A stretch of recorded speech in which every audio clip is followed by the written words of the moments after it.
अनुसूचित जातियां एवं अनुसूचित जनजातियों के लिए कंकांशित राशि।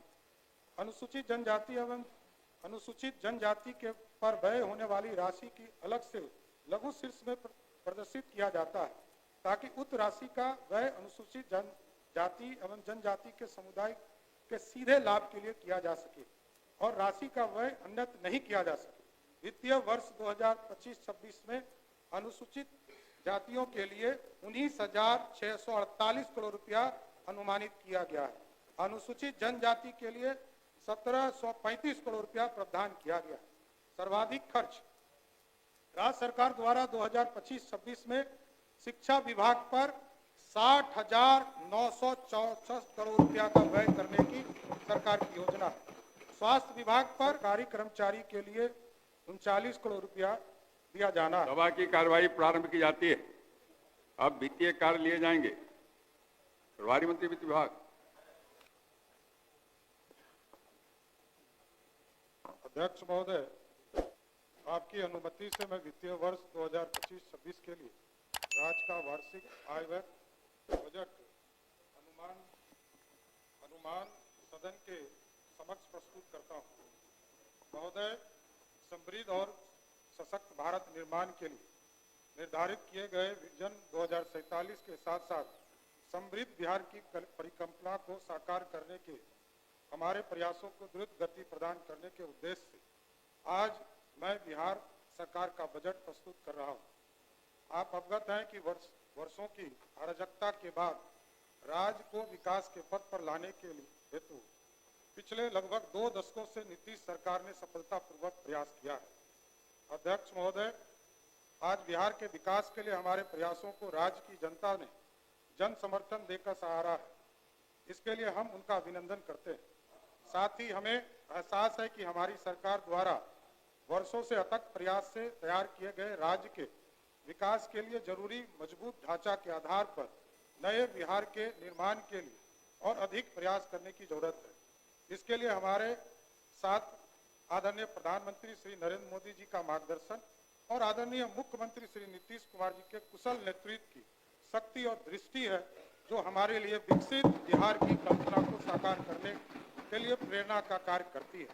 महोदय, राज्य के विकास के लिए हमारे लक्ष्यों की प्राप्ति के लिए आदरणीय प्रधानमंत्री नरेंद्र मोदी जी द्वारा दिए गए मंत्र सबका साथ, सबका विकास, सबका विश्वास और सबका प्रयास महत्वपूर्ण है। साथ ही आदरणीय मुख्यमंत्री श्री नीतीश कुमार जी का संकल्प न्याय के साथ विकास हमारे लिए प्रेरणादायक शक्ति कार्य करती है। एक ओर जहां आदरणीय प्रधानमंत्री नरेंद्र मोदी के नेतृत्व में केंद्र की वर्तमान सरकार राज्य के विकास के लिए राज्य सरकार के साथ सहयोग कर रही है, वहीं आदरणीय मुख्यमंत्री जी नीतीश कुमार जी के नेतृत्व में राज्य की सरकार ने अपने राजकोषीय संसाधन से अतिरिक्त केंद्र की सरकार से मिलकर रहे सहयोग का भी राज्य के विकास के लिए एक सुव्यवस्थित तरीके से उपयोग किया है। महोदय, इस वर्ष प्रस्तुत केंद्र सरकार के बजट में बिहार को प्राथमिकता देने के लिए हम आदरणीय प्रधानमंत्री जी का विशेष आभार करते हैं। पिछले वर्ष के केंद्रीय बजट में भी देश के विकास के लिए सर्वोदय की जो अवधारणा प्रस्तुत की गई, उसमें बिहार के विकास के लिए कई प्रावधान किए गए। केंद्र और राज्य की डबल इंजन की सरकार के समेकित सहयोग से बिहार समग्र विकास और तेज गति से आगे बढ़ेगा, ऐसा हमारा पूर्ण विश्वास है। महोदय, आदरणीय नीतीश कुमार जी के नेतृत्व में हमारी सरकार ने आने से पहले 2004-05 में जहां बजट 23,885 करोड़ रुपया था, वो इस साल 2025 में बढ़कर 3,17,000 करोड़ का हो चुका है। महोदय, न केवल बिहार के बजट के आकार में वृद्धि हुई, बल्कि नीतीश सरकार ने राज्य में वित्तीय अनुशासन को भी स्थापित किया है। राज्य सरकार ने अपने वित्तीय प्रबंधन को तय मानकों के भीतर रखा है। राज्य सरकार बढ़े हुए बजट का उपयोग राज्य के समन्वित विकास को आगे बढ़ाने में किया है, जिससे विभिन्न संकेतों और में समय के साथ हुए सुधार में देखा जा सकता है। खासकर आधारभूत संरचना, शिक्षा, स्वास्थ्य के क्षेत्र में अभूतपूर्व कार्य इस दौर में हुए हैं। राज्य की जनता ने जो विश्वास हम पर जताया है, उस विश्वास के माध्यम से हम राज्य को विश्वास के विभिन्न आयामों के नए स्तर पर ले जाने के लिए संकल्पित हैं। कुल मिलकर राज्य में आर्थिक एवं राजकोषीय नीति के बारे में संक्षिप्त रूप से सदन को अवगत कराना चाहूंगा कि हमारी सरकार ने वित्तीय समेकन एवं अनुशासित वित्तीय ढांचा को सुदृढ़ करते हुए जहां एक ओर राजस्व बचत को 2024-25 के 1121 करोड़ दशमलव 41 करोड़ रुपया से बढ़ाकर वित्तीय वर्ष 2025-26 में 8,831.18 करोड़ किया है। वहीं दूसरी ओर राजकोषीय उत्तरदायित्व एवं बजट प्रबंधन अधिनियम द्वारा निर्धारित राजकोषीय घाटा को सकल राज्य घरेलू उत्पाद पर 3% की निर्धारित सीमा के भीतर रखा है। इस बजट में अनेकों संस्थागत नीतियों को सहज और सुगम बनाया गया है। साथ ही निजी निवेश को प्रोत्साहित किया गया है। राज्य के आर्थिक विकास की गति को तेजी प्रदान करने के लिए रोजगार युक्त निवेश को बढ़ावा दिया गया है। माननीय अध्यक्ष महोदय, माननीय सदस्य एवं आम जनता की जानकारी हेतु 2025-26 के बजट का सारांश सदन के समक्ष प्रस्तुत करता हूं। वित्तीय वर्ष 2025 में बिहार राज्य का आकार बजट 3,16,895.02 करोड़ रुपया है, जो वित्तीय वर्ष 2024-25 के बजट आकार से 38,169 करोड़ रुपया अधिक है। वित्तीय वर्ष 2025-26 में वार्षिक स्कीम का बजट जहां 1,16,000 करोड़ रुपया 750 करोड़ रुपया रखा गया है, जो वित्तीय वर्ष 2024-25 से लगभग 16,750 करोड़ रुपया अधिक है। वित्तीय वर्ष 2025-26 में स्थापना एवं प्रतिव्यय व्यय का बजट अनुमान 2,135 करोड़ रुपया है, जो वित्तीय वर्ष 2024 के बजट अनुमान से लगभग 21,429 करोड़ रुपया अधिक है। वित्तीय वर्ष 2025-26 में कुल व्यय की स्कीम द्वारा व्यय 36.84% है एवं स्थापना एवं प्रतिबद्ध व्यय 63.16% है। वित्तीय वर्ष 2025-26 में कुल पूंजीगत व्यय 64,894.76 करोड़ रुपया अनुमानित किया गया है, जो कुल व्यय का 20.48% जिसमें है। पूंजीगत परिव्यय वर्ष 2025-26 में 40,531 करोड़ रुपया का पूंजीगत परिव्यय अनुमानित किया गया है, जिसमें सामान्य सेवा में 5,899 करोड़, सामाजिक सेवाओं में 9,369 करोड़ रुपया एवं आर्थिक सेवा में 25,262 करोड़ रुपया राशि प्रस्तावित है। ऋण अदायगी 2025-26 में 22,819 करोड़ रुपया की राशि ऋण के रूप में वापस की जानी है, जिसमें से 1,694 करोड़ की राशि केंद्र के ऋण की है और 21,124 करोड़ रुपये की राशि पूर्व में लिए गए आंतरिक ऋणों के से संबंधित है। ऋण एवं पेशगियों वर्ष 2025-26 में राज्य द्वारा 1,543 करोड़ रुपये का ऋण दिया जाना प्रस्तावित है, जिसमें से मुख्यतः Bihar student credit card scheme हेतु 1,000 करोड़ रुपया, ग्राम एवं लघु उद्योगी के लिए 395 करोड़ रुपया, बिजली परियोजना के कंपनियों के लिए 78 करोड़ रुपया, परिवहन सेवा हेतु 30 करोड़ रुपया, सरकारी कर्मचारी के लिए 39 करोड़ रुपया दिया जाना है। पूर्व से दी गए ऋणों की वापसी से राज्य सरकार को 525 करोड़ रुपया राशि की प्राप्त होना अनुमानित है। इस प्रकार कुल शुद्ध ऋण 1,017 करोड़ रुपया दिया जाना प्रस्तावित है।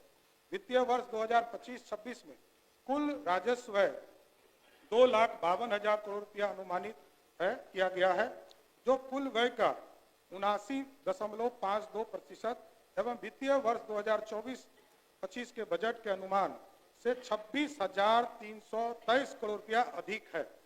वर्ष 2025-26 में वेतन, पेंशन, ब्याज भुगतान एवं ऋण वापसी पर 1,60,696 करोड़ रुपया का व्यय अनुमानित है, जिसमें वेतन, सहायक अनुदान, वेतन एवं संविदागत वेतन सहित हेतु 81,473 करोड़ रुपया पेंशन हेतु 33,389 करोड़ रुपया, ब्याज भुगतान हेतु 23,013 करोड़ रुपया, ऋण वापसी पर 22,819 करोड़ रुपया अनुमानित है।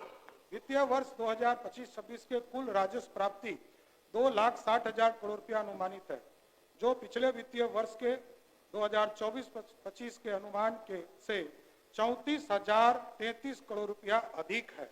वित्तीय वर्ष 2025-26 में अपने स्रोतों से राजस्व के रूप में 59,000 करोड़ रुपया प्राप्त होने का अनुमान है, जिसमें से 46,500 करोड़ रुपया वाणिज्य कर द्वारा, 8250 करोड़ रुपया स्टाम्प एवं निबंधन शुल्क द्वारा, 4,070 करोड़ रुपया परिवहन कर एवं 700 करोड़ रुपया भू राजस्व प्राप्त होगा।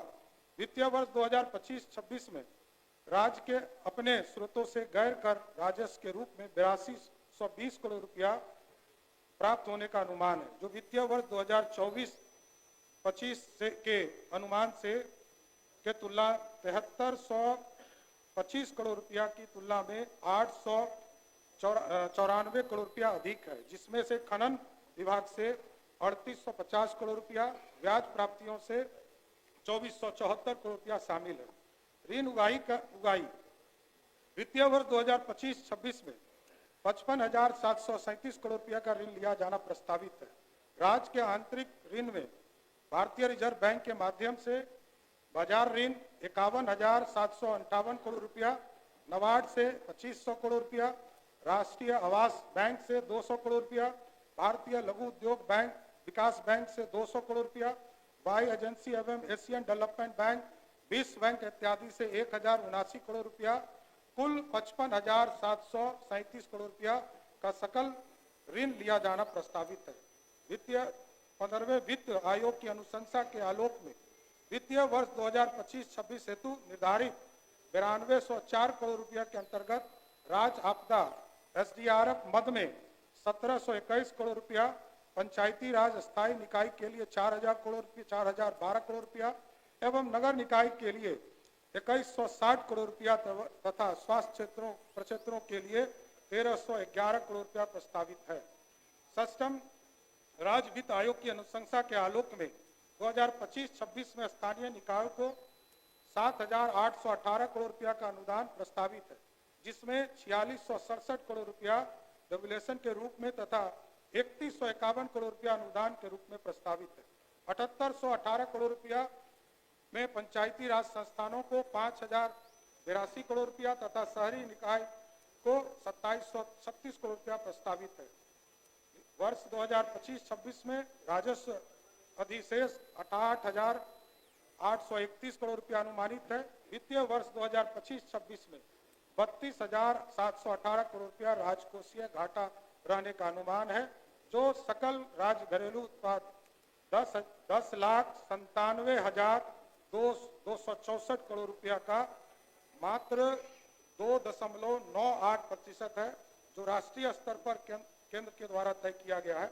उसके द्वारा की 3% के नीचे रहे, उसको भी रखा गया है। केंद्र सरकार से प्राप्तियां केंद्र करों में राज्य की हिस्सेदारी के 2024-25 में 1,13,011 करोड़ रुपया अनुमानित थी, जो 2025-26 में अनुमान है कि 1,13,000 करोड़ की जगह पर इस वित्तीय वर्ष में 1,38,515 भारत सरकार के द्वारा देने का कर केंद्रीय करों में हिस्सेदारी देने का निर्णय लिया है। वित्तीय वर्ष 2025-26 में राज्य को केंद्र सरकार से सहायता अनुदान के रूप में 54,575 करोड़ रुपया प्राप्त होने का अनुमान है, जो वित्तीय वर्ष 2024-25 के बजट के अनुमान 52,160 करोड़ से 2,414 करोड़ रुपया अधिक है, जो वित्तीय वर्ष 2025-26 में अनुमानित 54,575 करोड़ रुपया राशि निम्नलिखित है। केंद्र प्रायोजित स्कीम में लगभग 45,000 करोड़ रुपया आना है। वित्तीय 15वीं वित्त आयोग, जिसमें 9,204 करोड़ रुपया, राज्य आपदा कोष में 1,721 करोड़ रुपया, ग्रामीण स्थानीय निकायों को अनुदान के लिए 4,012 करोड़ रुपया, शहरी स्थानीय निकाय को अनुदान के लिए 2,160 करोड़ रुपया, स्वास्थ्य परिषद को अनुदान के लिए 1311 करोड़ रुपया, केंद्रीय क्षेत्र स्कीम में 9 करोड़ रुपया। ऋण प्रबंधन बेहतर वित्तीय प्रबंधन के लिए के कारण 2024-25 के अंत में कुल बकाया ऋण 3,32,740 करोड़ रुपया है, जो राज्य के सकल घरेलू उत्पाद का 38.94% है। यह 15वें वित्त आयोग की अनुशंसा अधिकतम 40.4% के अधीन है। अनुसूचित जातियां एवं अनुसूचित जनजातियों के लिए कर्मकांडित राशि। अनुसूचित जनजाति एवं अनुसूचित जनजाति के पर व्यय होने वाली राशि की अलग से लघु शीर्ष में प्रदर्शित किया जाता है, ताकि उक्त राशि का व्यय अनुसूचित जनजाति एवं जनजाति के समुदाय के सीधे लाभ के लिए किया जा सके और राशि का व्यय अन्यत्र नहीं किया जा सके। वित्तीय वर्ष 2025-26 में अनुसूचित जातियों के लिए 19,648 करोड़ रुपया अनुमानित किया गया है। अनुसूचित जनजाति के लिए 1,735 करोड़ रुपया प्रावधान किया गया। सर्वाधिक खर्च राज्य सरकार द्वारा 2025-26 में शिक्षा विभाग पर 60,964 करोड़ रुपया का व्यय करने की सरकार की योजना है। स्वास्थ्य विभाग पर 20,335 करोड़ रुपया। उसी तरह राज्य के शहरी और ग्रामीण सड़कों पर ग्रामीण कार्य एवं पथ निर्माण को 17,908 करोड़ रुपया देने का निर्णय लिया गया। गृह विभाग को लगभग 17,831 करोड़ रुपया। उसी तरह ग्रामीण विकास पर 16,093 करोड़ रुपया का व्यय अनुमानित किया गया है। ऊर्जा विभाग के क्षेत्र के लिए 13,484 करोड़ रुपया और समाज कल्याण विभाग, अनुसूचित जाति, अनुसूचित जनजाति, अल्पसंख्यक विभाग, पिछड़ा एवं अति पिछड़ा विभाग के लिए समेकित बजट में 13,368 करोड़ रुपया रखा गया है। महोदय, मैं अब वित्तीय वर्ष 2025-26 के लिए प्रमुख घोषणाओं की जानकारी सदन के समक्ष प्रस्तुत करता हूं। राज्य के 21 कृषि उत्पादन बाजार समिति की आधुनिकीकरण एवं समुचित विकास के लिए 1289 करोड़ की लागत से योजना का कार्यान्वयन किया जा रहा है। ये अन्य सभी बाजार समिति को कार्यशील किया जाएगा। ये सरकार ने घोषणा किया है कि 21 के बाद जो 17 और जो बाजार समिति उत्पादन समिति बाजार समिति है उसको भी इसमें जोड़ने का काम किया जाए। राज्य सरकार द्वारा नेशनल कोऑपरेटिव NCCF, नेफेड इत्यादि के समन्वय कर बिहार में MSP पर अरहर, मूंग और उड़द दाल को भी खरीदने का काम जिस तरह धान अधिप्राप्ति करते हैं उसी तरह करने का काम सरकार करेगी। राज्य के सभी अनुमंडल एवं सभी प्रखंडों में कोल्ड स्टोरेज की स्थापना चरणबद्ध रूप से करने की घोषणा सरकार करती है। प्राथमिक सब्जी उत्पादन सहकारी समिति PVCS के उत्पादन को उचित मूल्य एवं विपणन की सुविधा उपलब्ध कराने हेतु बिहार राज्य सब्जी प्रसंस्करण एवं विपणन फेडरेशन वेजफेड द्वारा सुधा के तर्ज पर संयुक्त रूप से सभी प्रखंडों में प्रखंड स्तर पर तरकारी सुविधा आउटलेट खोलने की घोषणा सरकार करती है। वर्तमान में राज्य सरकार सब्जी प्रसंस्करण एवं विपणन फेडरेशन के तहत कुल 3 संघों के अधीन अब तक 302 प्रखंड स्तरीय प्राथमिक सब्जी उत्पादन सहकारी समिति का गठन किया जा चुका है। आगामी वित्तीय वर्ष में राज्य के शेष सभी प्रखंडों में प्राथमिक सब्जी उत्पादन समिति PVCS का गठन किया जाएगा। राज्य के प्रत्येक पंचायत में गरीब कन्याओं के विवाह हेतु राज्य सरकार के द्वारा चरणबद्ध तौर पर कन्या विवाह मंडप का निर्माण किया जाएगा। पटना में महिला हाट की स्थापना की जाएगी। अन्य सभी बड़े शहरों में स्थापित महिला स्थल, व्यापार स्थल, वेंडिंग जोन में महिलाओं के लिए स्थान को पूरी तरह कनाकित करने का काम राज्य सरकार करेगी। प्रयोग के तौर पर पटना में चलंत व्यायामशाला जिम ऑन व्हील की शुरुआत की जाएगी। इसमें प्रशिक्षक भी सिर्फ महिला ही होंगी जो महिला को जिम ऑन व्हील के माध्यम से स्वस्थ रखने का काम करेगी। राज्य के सभी शहरों में महिलाओं के लिए पिंक टॉयलेट की स्थापना की जाएगी। प्रथम चरण में 1 माह के अंदर 20 पिंक टॉयलेट स्थापित किया जाएगा। राज्य के सभी जिलों में बस स्टैंड को चरणबद्ध तरीके से आधुनिक रूप से विकसित किया जाएगा। बिहार औद्योगिक निवेश प्रोत्साहन नीति 2025 तैयार किया जा रहा है, जो राज्य के औद्योगिक विकास को गति देने, निवेश आकर्षित करने के उद्देश्य से एक गतिशील तंत्र के रूप में कार्य करेगी। यह नीति वर्तमान में निवेश की जरूरत को यथासंभव सहयोग करते हुए निवेश के लिए राज्य को एक आकर्षित केंद्र के रूप में विकसित करने में सहयोग करेगी।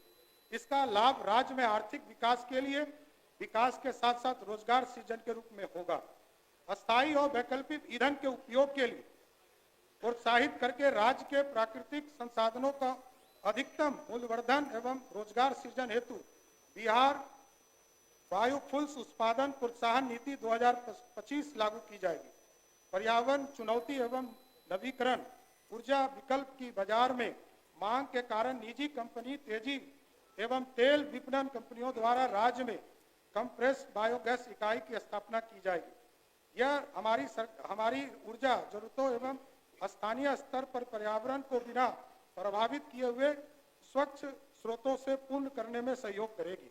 किसानों की आय में वृद्धि एवं पर्यावरण अस्थिरता के साथ औद्योगिक विकास एवं संतुलित क्षेत्रीय विकास को बढ़ावा देने तथा रोजगार में नए अवसर विकसित करने के उद्देश्य से बिहार खाद्य प्रसंस्करण नीति 2025 लाई जाएगी। महोदय, बिहार में खाद्य प्रसारण से जुड़े उद्योग के लिए बृहद संभावना है, जिसको बढ़ावा देने के लिए यह नीति मील का पत्थर साबित होगा। बिहार को एक प्रमुख फार्मास्यूटिकल एवं और चिकित्सा उपकरण विनिर्माण केंद्र के रूप में बढ़ावा देने, फार्मास्यूटिकल क्षेत्र के द्वारा पर्यावरण अनुकूल विनियम प्रथाओं को बढ़ावा देने, अनुसंधान एवं विकसित परिस्थिति तंत्र के समग्र विकास के शैक्षणिक एवं औद्योगिक विकास के अवसर पर प्रोत्साहित करके फार्मास्यूटिकल क्षेत्र के लिए एक नवाचार और अनुसंधान एवं विकास केंद्र बनाने तथा राज्य में रोजगार सुविधा को बढ़ावा देने के लिए उद्देश्य से बिहार फार्मास्यूटिकल प्रमोशन पॉलिसी 2025 लागू की जाएगी। बिहार में प्लास्टिक निर्माण क्षेत्र आर्थिक विकास में महत्वपूर्ण योगदान दे रहा है। इस क्षेत्र में राज्य में प्लास्टिक विनिर्माण के लिए बिहार प्लास्टिक विनिर्माण प्रोत्साहन नीति 2000 लागू की जाएगी। उद्यमिता विकास संस्थान का जीर्णोद्धार करके सेंटर ऑफ एक्सीलेंस के रूप में विकसित किया जाएगा। राज्य के प्रमुख शहरों में कामकाजी महिलाओं के लिए को स्वस्थ एवं सुरक्षित वातावरण उपलब्ध कराने के दृष्टिकोण से कामकाजी महिलाओं के लिए छात्रावास की स्थापना एवं संचालन हेतु पृथक नियमावली कार्य योजना तैयार किया जाएगा। गुड़ के विकास के लिए एक सेंटर ऑफ एक्सीलेंस की स्थापना पूसा में समस्तीपुर में की जाएगी। देश के चिन्हित स्थान हैदराबाद, बेंगलोर, मुंबई, दिल्ली, एनसीआर, कोलकाता, गुवाहाटी, सूरत, लुधियाना, कोयम्बटूर एवं चेन्नई में प्रवासी परामर्श निबंधन केंद्र माइग्रेशन काउंसलिंग कम रजिस्ट्रेशन सेंटर स्थापित किया जाएगा, जिससे राज्य के प्रवासी श्रमिकों को लाभ मिल जाएगा। वर्तमान में 534 प्रखंडों में से 358 प्रखंडों में अंगीभूत राजकीय डिग्री महाविद्यालय नहीं है। इस प्रखंडों में चरणबद्ध तरीके से एक एक डिग्री कॉलेज सरकारी या निजी सुनिश्चित की जाएगी। निजी क्षेत्र के सहयोग से राज्य में नए निजी मेडिकल कॉलेज संचालित किए जाएंगे। निजी जन भागीदारी पीपीपी मोड के आधार पर नए सरकारी मेडिकल कॉलेज खोले जाएंगे। राज्य के बड़े अनुमंडलों में अस्पताल के अतिरिक्त एक अन्य रेफरल अस्पताल का निर्माण किया जाएगा। राज्य सरकार द्वारा लोक स्वास्थ्य प्रबंधन संवर्ग का सृजन किया जाएगा, जिससे कि स्वास्थ्य सेवा को और मजबूती किया जा सके। संपूर्ण राज्य में शहरी क्षेत्र के लिए, विशेष रूप से वंचित वर्ग के लिए, स्लम क्षेत्रों के इत्यादि के लिए नगर चिकित्सा सुविधा केंद्र की स्थापना की जाएगी, जिसमें प्रथम चरण में राज्य के सभी 9 प्रमंडलों के जिला मुख्यालयों में 108 चिकित्सा केंद्र की स्थापना की जाएगी। कैंसर जैसी गंभीर बीमारी की रोकथाम एवं इलाज हेतु बिहार कैंसर केयर सोसाइटी की स्थापना की जाएगी। और सबसे अधिक बिहार में बेगूसराय जिले में कैंसर के मरीज पाए जाते हैं, तो बेगूसराय जिले में एक कैंसर अस्पताल की स्थापना किया जाएगा। मुख्यमंत्री पिछड़ा वर्ग एवं अति पिछड़ा वर्ग प्री मैट्रिक छात्रवृत्ति योजना अंतर्गत राज्य के सरकारी विद्यालय, सरकार के मान्यता प्राप्त एवं स्थापना पुरस्कृत विद्यालयों में कक्षा 1 से 10 तक में अध्ययनरत पिछड़ा वर्ग एवं अति पिछड़ा वर्ग के छात्रों की छात्रवृत्ति जितनी मिल रही है उसको दुगना करने का काम नीतीश कुमार की सरकार करेगी। और इसके लिए लगभग 875 करोड़ रुपया का व्यय अनुमानित है। अनुसूचित जाति एवं अनुसूचित जनजाति के श्रेणी के छात्रों को दिए जाने वाले प्री मैट्रिक छात्रवृत्ति योजना के तहत छात्रवृत्ति दर को दुगना किया जाएगा, जिस पर राज्य सरकार द्वारा लगभग 260 करोड़ रुपया का वार्षिक अनुमानित व्यय माना जाता है। मुख्यमंत्री अनुसूचित जाति एवं अनुसूचित जनजाति छात्रावास अनुदान योजना छात्रावास अनुदान की वर्तमान दर 1000 रुपया प्रति माह को दुगना करते हुए 2000 रुपया देने का काम सरकार करेगी। अनुसूचित जाति एवं अनुसूचित जनजाति की आबादी वाले वैसे प्रखंड 40 प्रखंड जिसमें 50,000 या उससे अधिक आबादी है, पूर्व से आवासीय विद्यालय संचालित नहीं है, उसमें 720 वाले विद्यालय की स्थापना की स्वीकृति हम लोग करने का काम करेंगे। बिहार के सभी प्रमंडलों में राष्ट्रीय मानक के अनुरूप खेल अवसंरचना का निर्माण कार्य प्रारंभ किया जा चुका है। माननीय मुख्यमंत्री जी के निर्देश पर पटना प्रमंडल के पुनपुन प्रखंड में 100 एकड़ की भूमि चिन्हित कर भूमि अधिग्रहण की प्रक्रिया पूर्ण कर खेल अवसंरचना का निर्माण प्रारंभ की योजना है।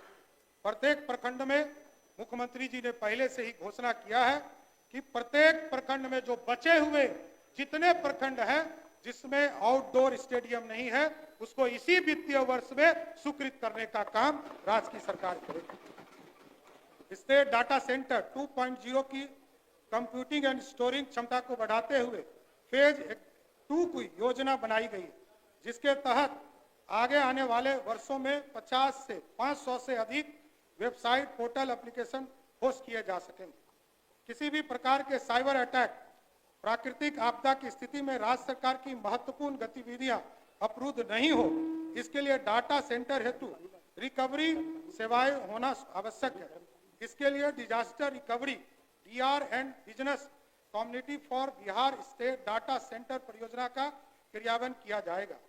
राज्य के प्रमुख शहरों में महिलाओं के लिए नीतीश कुमार जी की सरकार ने लगातार महिलाओं के लिए कई काम किए। महिलाओं के लिए प्रमुख शहरों में पिंक बस का प्रचलन किया जाएगा, जिसमें सवारी भी महिला होगी, चालक भी महिला होगी और कंडक्टर भी महिला ही होगी। चालक और कंडक्टर के रूप में महिलाओं को प्रशिक्षित किया जाएगा तथा बिहार राज्य पथ परिवहन निगम से संचालक, चालक, कंडक्टर, डिपो मेंटेनेंस स्टाफ के पद पर महिलाओं के लिए 33% आरक्षण की व्यवस्था की जाएगी। महिला स्वरोजगार को बढ़ावा देने हेतु महिला चालकों को ई रिक्शा एवं 2 पहिया वाहन की व्यावसायिक प्रचलन हेतु क्रय करने का नगद अनुदान प्रदान किया जाएगा। राज्य के सभी प्रमुख शहरों में महिला वाहन परिचालन प्रशिक्षण केंद्र की स्थापना की जाएगी, जिसमें प्रशिक्षक भी महिला ही होंगे। राज्य के नहर के किनारे खाली जगह एवं बांधों पर सोलर प्लांट स्थापित किए जाएंगे। मैं गर्व के साथ बिहार ग्रीन डेवलपमेंट फंड की घोषणा करता हूं। इसमें प्रारंभिक सीड फंडिंग के रूप में राज्य सरकार द्वारा 25 करोड़ रुपया का निवेश किया जाएगा। यह फंड सीड फंडिंग की तुलना में कई गुना निवेश को आकर्षित करने का काम करेगा। राज्य में वायु गुणवत्ता के सुधार हेतु वायु प्रदूषण नियंत्रण हेतु 116 करोड़ रुपया की लागत से Bihar clean air transformation smoke tower की स्थापना की जाएगी, जिससे कि वातावरण पूरी तरह सुरक्षित होने का काम करेगा। पर्व त्योहार विशेषकर महिलाओं द्वारा संचालित छठ पर पूजा के अवसर पर धार्मिक पर्यटन योजना की शुरुआत की जाएगी। इसमें होम स्टे को प्रोत्साहित करने के लिए राज्य सरकार द्वारा हर संभव मदद प्रदान किया जाएगा। प्राथमिकता के आधार पर महिलाओं को पर्यटक गाइड के रूप में प्रशिक्षित कर रोजगार का अवसर उपलब्ध कराया जाएगा। अध्यक्ष महोदय, देश के यशस्वी प्रधानमंत्री जी और आदरणीय मुख्यमंत्री के नेतृत्व में हवाई अड्डे का भी निर्माण का काम तेजी से चल रहा है।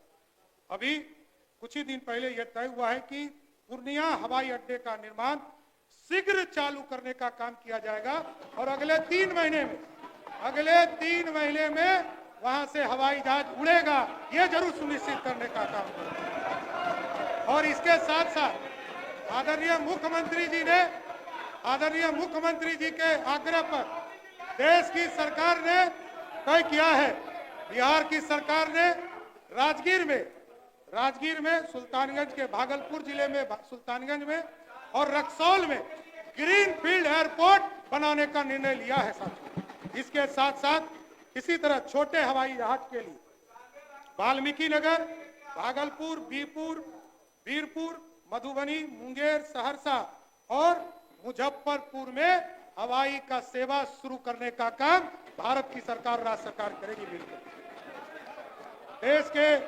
देश के कुछ अन्य मेट्रो शहर दिल्ली और मुंबई के अलावा बिहार में इंटीग्रेटेड सेंटर ऑफ बिहार की स्थापना की जाएगी, जिसके बहुआयामी उपयोग होंगे।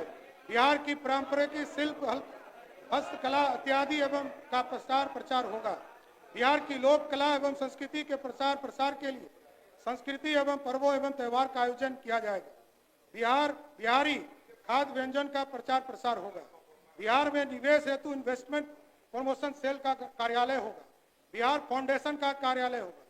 बिहार के लोगों के लिए बिहार भवन, बिहार सदन के तर्ज पर आवासन की सुविधा उपलब्ध कराने हेतु कार्यों के लिए एक समेकित केंद्र स्थापित किया जाएगा। जिस तरह आदरणीय मुख्यमंत्री के नेतृत्व में आज देश में सबसे ज्यादा यदि महिला पुलिस भर्ती हुई है तो वो सबसे ज्यादा बिहार में हुआ है। उसके आवासन की भी चिंता माननीय मुख्यमंत्री जी ने किया है। महिला सिपाहियों को, उसी के लिए आ रहा, महिला सिपाहियों को पदस्थापन थाने के आसपास आवासन सुनिश्चित करने के लिए राज्य सरकार द्वारा किराए पर आवास लेकर आवासन की सुविधा उपलब्ध कराने का काम करेगी। वित्तीय वर्ष 2025 में मौसम विभाग संबंधित आपदाओं के जोखिम को कम करने के उद्देश्य से एक सुदृढ़ एवं सक्षम multi hazard early warning system के अंतर्गत एक hybrid Doppler weather radar network के निर्माण का प्रस्ताव है। इस हेतु प्रथम चरण में चंपारण जिले और भागलपुर जिले में इसकी स्थापना करने का काम किया जाएगा, जिससे कि सही समय वेदर का पूरा स्थिति हम आकलन कर सके। वित्तीय वर्ष 2025-26 में निबंधन की प्रक्रिया को राज्य के सभी निबंधन कार्यालयों में पूर्णतः पेपरलेस किया जाएगा। देश या देश के बाहर रहने वाले लोग भी होंगे, वो ऑनलाइन निबंधन कराने का काम कर सकेंगे, उनको आने की जरूरत नहीं पड़ेगी। इसी तरह एक महत्वपूर्ण जानकारी, हमारी सरकार आदरणीय मुख्यमंत्री नीतीश कुमार जी के नेतृत्व में, जहां आपको याद होगा कि जब मुख्यमंत्री नीतीश कुमार जी आए थे तो उन्होंने कहा था 6 घंटे में हम पटना पहुंचे, फिर कहा 5 घंटे में हम पहुंचाने का काम करेंगे और आज नीतीश कुमार जी ने तय किया है कि 2027 तक हम इसको 4 घंटे में प्रदेश के मुख्यालय पहुंचाने का काम करेंगे। अध्यक्ष महोदय, आगे राज्य सरकार के महत्वपूर्ण विभागों की उपलब्धि जानकारी सदन के पटल पर रखता हूं, आगे सदन को मैं उपलब्ध करा देता हूं। धन्यवाद।